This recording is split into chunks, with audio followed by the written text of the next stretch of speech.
औज़ुबिल्लाहिमिनश्शैतानिर्रजीम बिस्मिल्लाहिर्रहमानिर्रहीम अस्सलामु अलैकुम वरहमतुल्लाहि वबरकातुहू। किताब हौलनाक वीराने इमरान सीरीज़ का एक शाहकार नावल। जैसे कि पहली वीडियो मैंने टारगेट ब्लैक एंड वाइट के मुतालिक बताया था, अब ये हौलनाक वीराने, क्योंकि मैंने इनके दो नावल जो है इंक प्रिंट मंगवाए थे।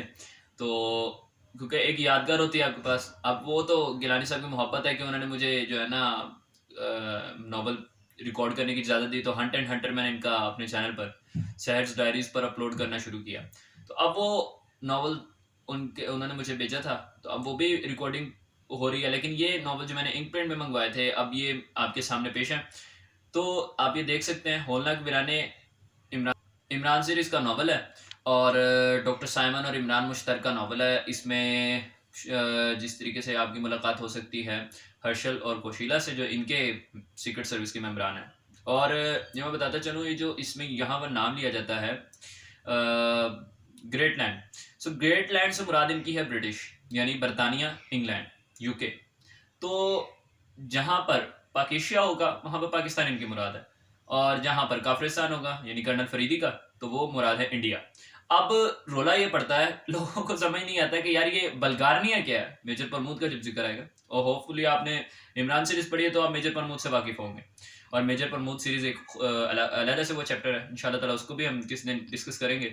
तो वो जब जिक्र आता है तो अक्सर लोग उसे पाकिस्तान का ही हिस्सा करार देते हैं, पाकेशिया का, और कुछ लोग उसे ईरान समझते हैं, और कुछ लोग उसे अफगानिस्तान का हिस्सा समझते हैं, कुछ लोग इराक का हिस्सा समझते हैं। लेकिन ज़्यादातर जो लिखा जाता है या जो समझा जाता है वो ईरान समझा जाता है इसे।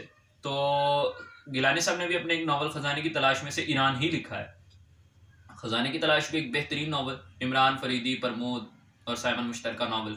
साइमन जो इनका अपना किरदार है, वो आपको हौलनाक वीराने में भी देखने को मिलेगा। और एक ये वीराने से मुराद जो वीराना, वही वाला वीराना है जो कि एक हौलनाक, खामोशी और ये सारा सिलसिला। तो इससे हमें अंदाज़ा होता है कि ये मावराई नावल है। और मावराई जब सैयद अली हसन गिलानी साहब लिखेंगे तो ये समझ लें कि ज़हीर अहमद साहब के सीक्वल इनके हाथ में बड़े अच्छे तरीके से तैयार होते हैं। ये सिर्फ बेबस्ता इमरान, बेहतरीन। हमें ऐसे लगता था कि वो अनाता का सीक्वल है, लेकिन सैयद अली हसन गिलानी साहब से जो मेरी बात हुई, उन्होंने कहा नहीं, ये अनाता का सीक्वल नहीं है, ये एक अलग सा नावल था। और यकीन करें कि इतना खूबसूरत नावल कि उसका एक पंच लाइन मुझे आज तक याद है कि इमरान जब ब्राज़ील के वो जंगलों में फंस जाता है, तो वहाँ पर रात की तारीकी में बिजली कड़कती है, तो वो हंस के कहता है कि भाई मैंने तुम्हारे क्या भैंस के अंडे चोरी किए हैं। अब ये पंच लाइन इतनी कमाल थी कि बेसाख्ता वो हंसी निकल पड़ती है इंसान की। तो आप इसको पढ़ें, इंशाल्लाह ताला बहुत आपको मजा आएगा। व्हाट्सएप ग्रुप का लिंक नीचे दिया हुआ है, आप वहां से ज्वाइन कर सकते हैं ताकि आपको इसके मुतालिक मालूमात फराहम की जा सकते हैं। कोई इंक प्रिंट में मंगवाना चाहता है तो वो भी हमसे रब्ता कर सकता है। हमारे नंबर स्क्रीन पर शो हो जाएंगे, और व्हाट्सएप लिंक से आप ग्रुप ज्वाइन कर लें। अस्सलाम वालेकुम वरहमतुल्लाह।